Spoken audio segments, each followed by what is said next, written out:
Good morning. Welcome to Later in Life, and I am trying to do some spark driving this morning. I've talked about this before, how this can be quite a benefit if you're looking for something flexible and part-time to do, especially if you're over 50 or 60 and you just want to supplement your Social Security. And this morning, it's a little slow out here. Got out here kind of late at 6:15 a.m. The good drops are usually right around 6 when they open. So I'm waiting for the next surge to happen, and I was thinking about what type of content I might be able to think about while I'm sitting out here. And it came to mind when we're talking about doing online dating. You know, sometimes you get really nervous about doing it, and I think that some of that's because we're focusing too much on ourselves. This is not something you want to be in a hurry to do, is to meet somebody and try to push stuff along. I want to encourage you to relax. Just relax. Don't think that, oh, this one could be the one. Don't even go there. Don't even put that type of pressure on yourself and even on this person you're getting ready to meet, because, they're just a person. And, one of the things about later in life men is they've been through a lot too, just like you, just like me. And one of the common themes about the men that I've met that were usually in their 60s, they do like to talk about all of their stuff. They like to talk about what happened.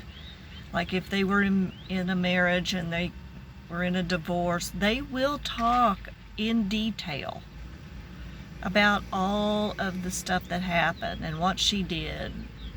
And, maybe she cheated on him and all kinds of stuff. Maybe she was wanting to take all the money in the divorce, and you're just going to run into a lot of stuff. But, if you could look at this, and, I try to come, most of the time I'm coming from a Christian perspective, but our whole life should be about ministry. Even our dating experiences should be about ministry.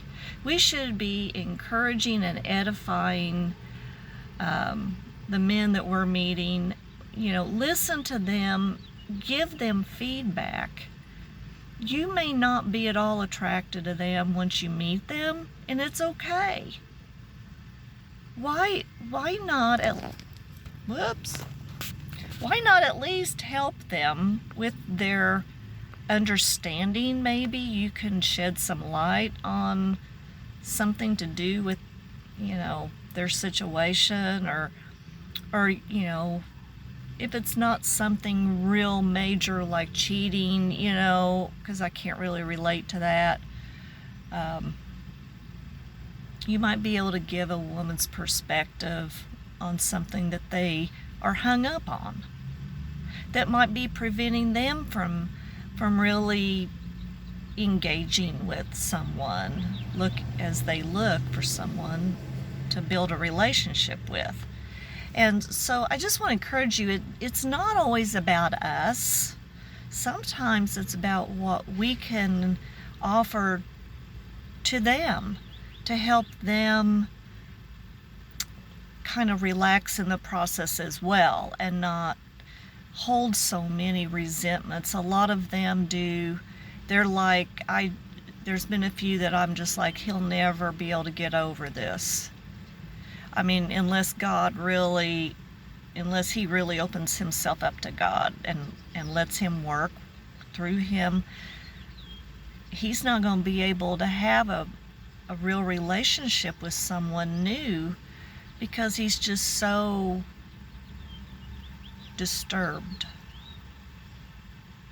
Some people use more extreme words than that, like really messed up. I just think there's hope for everybody unless they choose to stay in that. So I just wanted to encourage you today to take the pressure off yourself when you go to do a meetup at a coffee shop, when you're doing your first meet, and lighten it up. And don't look at this as, oh, this, and you've got to just look perfect, and you put all this pressure on yourself. You want to look, the best you can, but think of it as just an exciting adventure and meeting people. And you just never know where something's going to go. So that's my word for today.